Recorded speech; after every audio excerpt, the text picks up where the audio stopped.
NDA सांसदों के protest के दौरान उस समय इंटरेस्टिंग तस्वीर देखने को मिली। जिस वक्त प्रोटेस्ट चल रहा था, दोनों पक्षों के सांसद आमने सामने थे। उसी वक्त प्रियंका गांधी वहां पहुंची और नारेबाजी कर रहे बीजेपी के सांसदों के करीब चली गई। सूरत से बीजेपी के सांसद मुकेश दलाल राहुल गांधी शर्म करो के नारे लगा रहे थे। प्रियंका ने हंसते हुए मुकेश दलाल को टोका, उनसे कहा कि राहुल झारखंड के छात्रों से मिल चुके हैं। तो मुकेश दलाल ने तुरंत जवाब दिया, राहुल को झारखंड जाना चाहिए।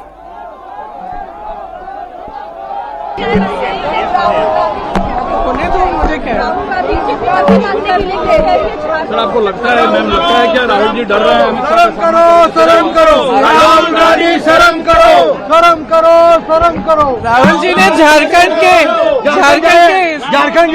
छात्रों झारखंड क्यों नहीं गए? झारखंड क्यों नहीं गए? इसके बाद प्रोटेस्ट खत्म हो गया, सारे सांसद सदन में चले गए। तब राहुल गांधी जेब में हाथ डालकर हंसते मुस्कुराते पार्लियामेंट में पहुंचे। राहुल गांधी से सवाल पूछे गए, लेकिन उन्होंने बीजेपी के आरोपों पर कोई जवाब नहीं दिया, चुपचाप निकल गए। लेकिन मल्लिकार्जुन खड़गे ने राहुल का बचाव किया। खड़गे ने कहा कि राहुल ने कोई गोल पोस्ट नहीं बदला है। कांग्रेस शुरू से यही मांग कर रही है कि दिल्ली पुलिस के एक्शन पर होम मिनिस्टर अमित शाह जवाब दें, प्रधानमंत्री मोदी माफी मांगे और राम मंदिर में चंदा चोरी पर भी चर्चा हो। जो बिगिनिंग में हमारा स्टैंड था, तब से अब तक एक ही स्टैंड है और हमारे 3 मुद्दे पहले से ही है। एक तो स्टूडेंट के ऊपर जो लाठी चलाई, गोली चलाई, ये सब किसने किया। अब वो कोशिश कर रहे हैं कि इसको कैसा हम एक बार बोलते हैं तो उसके बाद निकल जाएंगे, ये उनकी मंशा है। सेकेंड तो ये है चंदा चोरी, ये भी हमारा इश्यू। थर्ड है हमारा माफी मांगने का। ये 3 पहले से है, अभी भी है, आगे भी रहेंगे, ये सॉल्व होने का। वो अब इश्यू अलग है, 100 इश्यू होते हैं, 100 को अलग अलग हमेशा डिस्कशन होता है। क्या 100 सभी मुद्दे लाकर एक ही दिन करते हैं? लेकिन बीजेपी ने आज राहुल गांधी पर तीखे हमले किए। सुधांशु त्रिवेदी ने राहुल को बिगड़ा दिल शहजादा, उद्दंड और संतकी करार दिया। सुधांशु त्रिवेदी ने कहा कि राहुल की सनक के चक्कर में संसद का पूरा सत्र हंगामे की भेंट चढ़ गया। देश के लोग इसे कभी माफ नहीं करेंगे।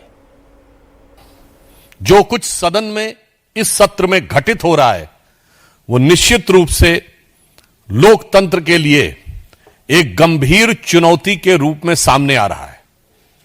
मुझे लगता है हमारे संविधान निर्माताओं ने यह कल्पना नहीं की होगी कि देश के सर्वोच्च सदन को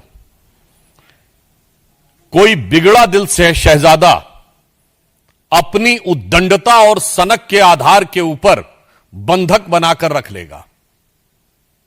ये कठोर शब्द हमें इसलिए प्रयोग करने पड़ रहे हैं कि विगत कई सप्ताह से आपने देखा है कि विपक्ष और विशेषकर कांग्रेस पार्टी और नेता प्रतिपक्ष श्री राहुल गांधी ने निरंतर अपने आचरण से यह साबित किया है कि वो किसी भी प्रकार की सार्थक चर्चा सदन में नहीं चाहते। लगातार उन्होंने अपनी डिमांड बदली है। जिस प्रकार का आचरण राहुल गांधी दिखा रहे हैं, उनके लिए मैं एक पंक्ति कहना चाहूंगा कि होंगे राजे राजकुंवर ये बिगड़े दिल शहजादे, और HM PM जब जब बोले तब ये सदन से भागे। लेकिन प्रियंका गांधी ने कहा कि बीजेपी के नेता राहुल गांधी को क्या कह रहे हैं इससे कोई फर्क नहीं पड़ता। आज जिस तरह से एनडीए के एमपीज को विपक्ष के सामने उतारा गया, वो राहुल की कामयाबी है। पहली बार मैंने देखा है कि सरकार के एमपी प्रदर्शन कर रहे हैं, तो इतना तो हमने मजबूर कर लिया है इनको। अब आए स्टेटमेंट। राहुल और प्रियंका इस बात पर ही खुश हैं कि विपक्ष ने संसद ठप कर दी, लेकिन बीजेपी के नेताओं ने कहा कि कांग्रेस का तमाशा पूरा देश देख रहा है। रविशंकर प्रसाद ने कहा कि राहुल गांधी न अपने पद की गरिमा का ख्याल रखते हैं, न सदन की मर्यादा का। हर मुद्दे पर डबल स्टैंडर्ड अपनाते हैं, इसीलिए देश के लोगों ने कांग्रेस को बार बार नकारा है। इतने दिन से हल्ला कर रहे हैं, सदन नहीं चलने दे रहे हैं।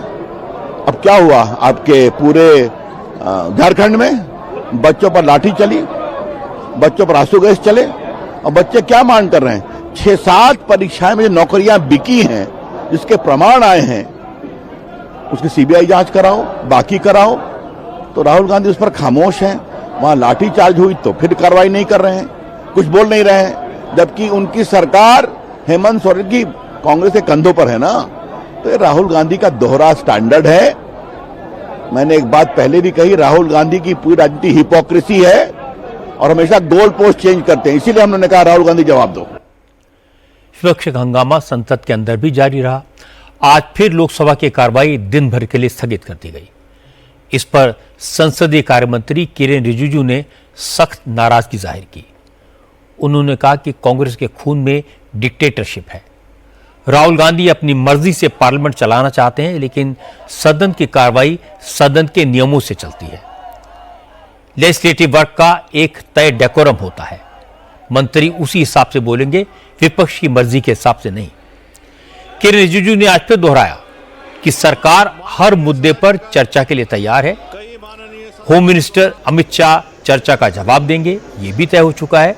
लेकिन चर्चा तभी होगी जब विपक्ष के नेता ये गारंटी दें कि वो अपनी बात कहने के बाद सरकार का जवाब भी सुनेंगे। छात्र आंदोलन को लेकर के जो भी घटना हुई है, पूर्ण रूप से डिटेल डिस्कशन के लिए सरकार तैयार है और जवाब भी तैयार करके रखा। गृह मंत्री अमित शाह जी भी कल से पूरा तैयार थे, चर्चा होने नहीं दे रहे। आज भी हम लोग सुबह से तैयार थे। एनडीए पार्टी का पूरा सांसद भी उम्मीद के साथ बैठे थे कि चर्चा शुरू होंगे और गृह मंत्री जी भी चर्चा में जवाब के लिए पूरा तैयारी के साथ बैठे थे। लेकिन कांग्रेस पार्टी फिर भाग गई और बाहर में जाकर के नारेबाजी लगाया और चर्चा होने नहीं दिया। दो चीज आपको क्लियर समझना होगा। राहुल गांधी जी ने शुरू से क्या कहा था? गृह मंत्री स्टेटमेंट देना चाहिए। हम कह रहे हैं कि सिर्फ स्टेटमेंट ही क्यों, हम फुल डिस्कशन कर देंगे। स्टेटमेंट तो सिर्फ औपचारिक एक बयान होता है, लिखित, खत्म है। हम पूरा स्टेटमेंट से आगे बढ़ के फुल फ्लेज दिन भर, चाहे 2 दिन चर्चा करके और पूरा एक एक पॉइंट पे जवाब देंगे। डिस्कशन करना तो पूरा करना पड़ेगा। आंदोलन का कई पहलू है, तो अब डिटेल में अगर बात करेंगे तो सामने में आ जाएगा, दूध का दूध पानी का पानी हो जाएगा। अफसोस की बात है कि कांग्रेस पार्टी फिर चर्चा से भाग गई है। आज हमारे एनडीए के साथियों ने भी मांग किया कि राहुल गांधी भागो मत, तो राहुल गांधी जी आज भी भाग गए हैं। लेकिन विपक्ष चर्चा नहीं चाहता। विपक्ष के नेताओं का कहना है कि पहले अमित शाह स्टेटमेंट दे दें, बाकी बातें बाद में देखी जाएगी। अखिलेश यादव का इंटरेस्ट राम मंदिर पर है। उन्होंने कहा कि छात्रों के प्रोटेस्ट के साथ साथ सरकार को राम मंदिर में चढ़ावे की चोरी पर भी बयान देना चाहिए। मोदी और अमित शाह बयान दें, उसके बाद बाकी मुद्दों पर बात होगी। ये दोनों मुद्दे महत्वपूर्ण हैं कि पुलिस का व्यवहार जिस तरह छात्र नौजवानों के साथ हुआ, लाठी चली, पहले गन चली और न जाने क्या क्या हुआ, उस सब ने तस्वीरों में देखा है। दूसरा अयोध्या का मसला है, तो दोनों पे बहस करने के लिए तैयार है। आखिरकार दोनों के सूत्रधार कौन है? एक ही जगह जाता है सब, अंडरग्राउंड, अनरजिस्टर्ड, संगीत साथी, एक सिक्के के दोनों पहलू वही हैं। तो बहस हो, बातचीत हो, सामने बात आई कि आखिरकार ये हुआ क्यों। झारखंड की बात कर रहे हैं, आप लोग की बात कर रहे हैं, लोग झारखंड की बात नहीं, झारखंड में अगर हुआ है तो वहां की सरकार बातचीत करने को तैयार है। ये सरकार कब बातचीत करने के लिए तैयार थी? एटलीस्ट वो इतने डेमोक्रेटिक तो है कि रास्ता निकालना चाहते हैं। दिल्ली में कांग्रेस और समाजवादी पार्टी के नेताओं ने नौजवानों को लेकर सियासी बयानबाजी की, लेकिन यूपी में योगी आदित्यनाथ ने फिगर्स के साथ बताया कि नौजवानों के लिए बीजेपी की सरकार ने क्या क्या किया। आज संत कबीर नगर में योगी ने कहा कि युवाओं को किसी के बहकावे में आने की जरूरत नहीं है। युवाओं को पढ़ाई लिखाई और नौकरी का अवसर मिले, सबको अपनी प्रतिभा दिखाने का मौका मिले। बीजेपी की सरकार इस दिशा में पूरी ईमानदारी से काम कर रही है और इसका असर दिखाई देने लगा है। योगी ने कहा कि राहुल गांधी और अखिलेश यादव को इधर उधर की बातें करने के बजाय ये बताना चाहिए कि उनकी सरकारों ने नौजवानों के लिए क्या किया था। राहुल जी और अखिलेश यादव जी, आप पता नहीं पढ़े लिखे हैं या नहीं है। आपके वक्तव्य, आप लोगों के द्वारा कही जाने वाली बातें कभी कभी हास्यास्पद होती हैं, आप लोगों को कटघरे में खड़ा कर देती है। लेकिन मैं आपसे कहना चाहता हूं, आज आप राजनीति कर रहे हैं, केवल राजनीति कर रहे हैं, उस नौजवान के साथ न्याय नहीं कर पा रहे हैं। आपके समय में उस नौजवान की नौकरी में डकैती पड़ती थी, उस नौजवान के साथ अन्याय होता था। आज बहनों और भाइयों, हम लोगों ने तय कर रखा है, अगर नौजवान के भविष्य के साथ किसी व्यक्ति या संस्था ने खिलवाड़ किया तो उसकी पूरी संपत्ति जब्त कर लेंगे और खिलवाड़ करने वाले को आजीवन कारावास की सजा भी करवा देंगे। बहनों और भाइयों, जीरो टॉलरेंस की नीति के तहत सरकार कार्य कर रही है और जीरो टॉलरेंस इन क्षेत्रों में भी देखने को मिलेगा। मैं राहुल जी से भी और अखिलेश जी से भी कहना चाहूंगा, ये लोग जो बातें कर रहे हैं, मैं उनसे पूछना चाहता हूं, अगर आप आंकड़ों को ध्यान देंगे तो इनकी वास्तविकता सामने आ जाएगी। आंकड़े बताते हैं, पहले 2014 के पहले, मोदी जी के पहले लंबे समय तक कांग्रेस ने शासन किया, देश के अंदर आईआईटी की संख्या थी मात्र 16 और 14 के बाद मोदी जी के नेतृत्व में आईआईटी की संख्या हुई है 23। एम्स 2014 के पहले थे 7, आज है देश में 23। मेडिकल कॉलेज 431 थे 2014 के पहले और आज है 818, यानी 93% की वृद्धि हुई है। एमबीबीएस की जो सीट्स थी 2014 के पहले थी 51,348, आज है 1,28,926, यानी 151% की वृद्धि हुई है।